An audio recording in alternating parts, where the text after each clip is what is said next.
The Outer Worlds Spacer's Choice has just released as a brand new remaster of the action RPG by Obsidian. The Spacer's Choice edition of the game makes the game look better than ever with better graphics and enhanced gameplay with some brand new smarter AI and more. And I'm here to tell you if it's worth picking up the Outer Worlds or its remaster in 2023. Before we begin, I played the remaster, the Spacer's Choice edition on the Xbox Series X, and a code for me to check out the game was given to me by Private Division. So thank you to Private Division for giving me a code to check out the Outer Worlds Spacer's Choice edition. Now, for those who don't know what the Outer Worlds is, I'll give you a little bit of background on Obsidian, the creators of the Outer World. Obsidian is a name you probably know if you've played or heard of their previous work, such as Fallout New Vegas, Alpha Protocol, Pillars of Eternity, or the recently released Grounded in 2022, had its full release but early access in 2021.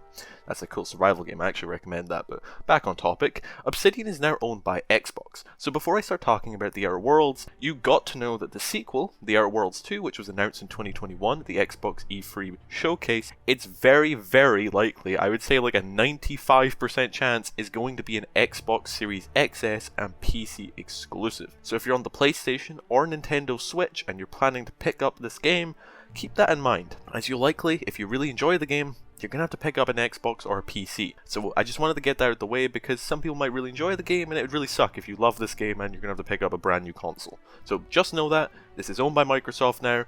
So if you want to play the Outer Worlds 2, you'll have to be able to pick up one of those platforms. Just want to get that out of the way so people know that and you don't go in and get really upset in a couple of years when the sequel comes out. But what is the Outer Worlds? Well, if you're not familiar with the Outer Worlds, here's a short summary for you. The Outer Worlds is an open-world space action RPG with dialogue and character interactions that take direct inspiration from Fallout New Vegas, Obsidian's beloved classic. This game sees you being able to customize your character, travel to different planets, meet companions, form relationships, level up, unlock new skills, such as being able to talk your way out of combat, persuading people, or lying, or being just really aggressive, and fighting people, and literally murder everyone. That's not a joke, by the way. You can play this game and kill every single NPC you see. You can be an absolute psychopath in this game. It's kind of amazing, and the possibilities seem endless for role-playing as whatever character you want to be. Let's talk about graphics. I think the game, even the original version, still looks pretty decent in my opinion. I think the game looks solid enough. It's not the best looking game because it is a little older, but I still think it looks quite nice. I think the original version holds up. But obviously we had the recent release of the Spacer's Choice edition, which was created by Private Division, not Obsidian by the way. This remaster was done by Private Division and not Obsidian. It makes the game look better. There's brand new grass and foliage, so it looks really good. Enhanced volumetric lighting, so there's like god rays and stuff, so be like in a building and you'll see these light shafts coming in, and beautiful god rays coming in from the sun. It just absolutely looks gorgeous. It doesn't look that much better than the original game, so if you're someone who's like really in on graphics, the remaster is obviously the better choice. If you're on console, both the Xbox Series X and PlayStation 5 can run the original game at 60 FPS and the remaster at 60 FPS. If you're on the Xbox Series S, the remaster runs at 60 FPS, whereas the original game only runs at 30 FPS, as it was not upgraded for 60 FPS on the Xbox Series S. So keep that in mind if you're on that console. Before I move on though, one thing I will put out there, the Spacer's Choice Edition as of March 2023 has some pretty serious performance problems. On the performance mode, it dips quite a bit below 60 FPS and the performance is not great. This is something I noticed myself. You can watch like videos like Digital Foundry's video on it if you want a bit more detailed things. I don't know the insides and outs, but all I can tell you is the frame rate does fluctuate quite a bit, so I would recommend waiting for the game to get patched up a little bit more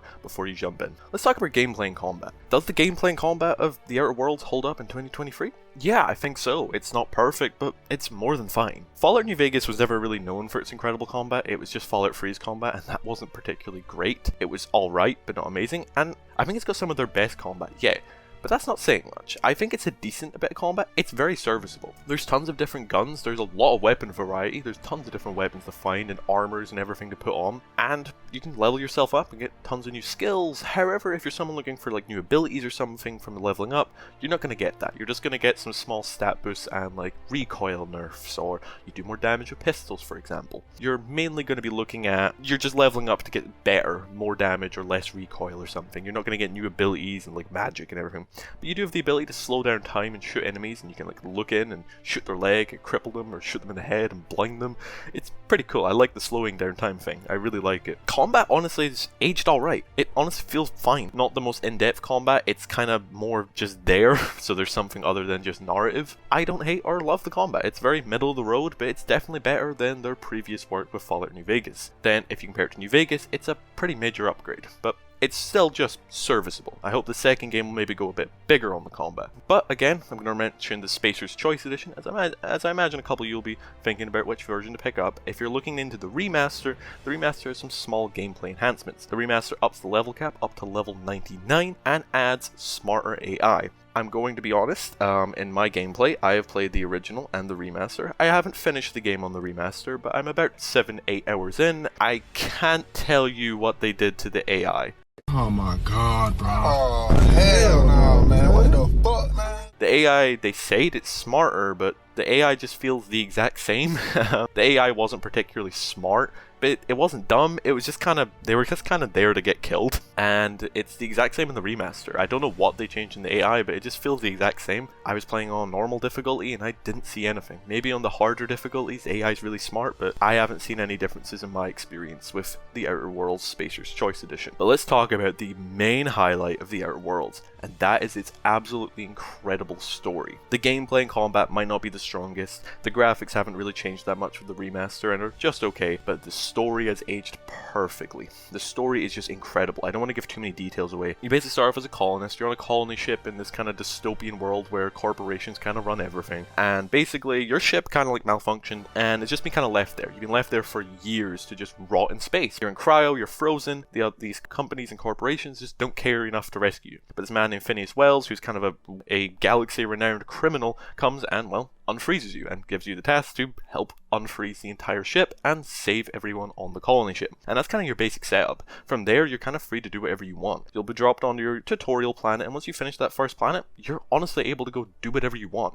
You can go murdering everyone, you can work with the corporations and work with the companies and take down Phineas Wells and hand him over. Not let the colonists get saved if you're some evil person, or maybe the corporations have made a good point that you agree with and you want to work with them. Or maybe you just want money, maybe you want to work with Phineas Wells, or maybe other characters pop up that you want to work with. The story's amazing. Dialogue is so good. There's tons of dialogue options. There's really funny writing. I've laughed, even on my remaster, which is my second playthrough of the game, I've laughed at a couple of the dialogues I even knew were coming. I still laughed. The dialogue is incredibly well written. There's great companions. One of my favorites is Parvati. She's one of the first companion you actually get in the game. She's really well written, really well acted, and honestly, the story of this game is why you should buy this game. The story is like one of the best stories I've played in a game in a couple of years. If you're someone who likes just a big massive RPG with a really good story, tons of good characters, some funny dialogue here and there, I think you're going to have an absolute blast. If all that sounded good to you, I think you're going to have a blast with this game, and you really should pick it up. And I'll make one final mention here about the DLCs. This is, of course, with the remaster. If you pick up the original, you'll have to buy the DLC separately, but if you pick up the remaster, you get both DLCs are included in the purchase of the remaster. They're not for free, because, they're part of the price of the remaster. You get two DLCs. These are Peril on Gorgon and the Murder on Eridanos. These DLCs are honestly pretty good. If you enjoy the story of the base game, you're gonna probably love the story here because it feels honestly like a natural extension of the story. I enjoyed both DLCs. I think Murder on Eridanos Eridanos, I don't know how to say that. Anyway, I think that was my favorite one. I really enjoyed that one. I thought it was cool. It's kind of like a murder mystery thing. I think it's really good. I won't talk too much about it because you play the base game first and check if you want to play the DLCs anyway. But again, if you own the Spacer's Choice Edition, or if you're going to buy the Spacer's Choice Edition, you'll get it included in the purchase. It's not for free. It's included in your purchase because again, it's like a $40-50 a remaster. So do remember, you can pick up the Outer Worlds physically if you have a disc drive on your console. Pick up physically and get the game much cheaper and just the base game with no remaster, or you can pick up the remaster, which will look prettier, supposedly smarter AI and higher level caps and pretty graphics, and you get all the DLCs. So it's up to you on that one. And overall, that's my thoughts on the Outer Worlds in 2023. If you want my just short thought if you should buy this game or not, I think personally you should pick up the original copy of the game. Yes, I was given a code to play the remaster, the Spacer's Choice Edition, but honestly, I think the original game still looks better. I can't see many gameplay changes, And outside of that, there's not many other changes. Graphically, there's not too many differences. The grass looks better, sure, but I don't think it's that big of a deal. There's lighting changes, but also they're not that big of a deal. I think, honestly, if you've got a disc drive on your console, you can pick up a physical copy of the game for, honestly, pretty cheap nowadays. If you're on PC, obviously it goes on sale. The original game is still on Steam and stuff. It goes on sale every now and then, so I recommend just picking up the original version, because right now, the remaster is kind of the in a way worst way to play the game, because the remaster of course is only available for next gen consoles, and if you have a next gen console like the Series X or PS5, the game already runs at a decently high resolution at 60 FPS on the original, and the new version just runs at something close to 4K. The frame rate's pretty low, it's like in the 40s, 50 sometimes it hits 60, but the frame rate fluctuates way too much and goes up and down like a roller coaster. It's not great. So honestly, in my opinion, I'd recommend picking up the original, the Outer Worlds, not the Spacer's Choice version. I don't think it's worth it, but I think the game is good though. This game is absolutely incredible, but the remaster isn't so incredible. It's pretty rough. I'd recommend just buy the original Outer Worlds. So that's my thoughts on the Outer Worlds in 2023. I hope you enjoyed. I've been the Intel, and thank you for watching.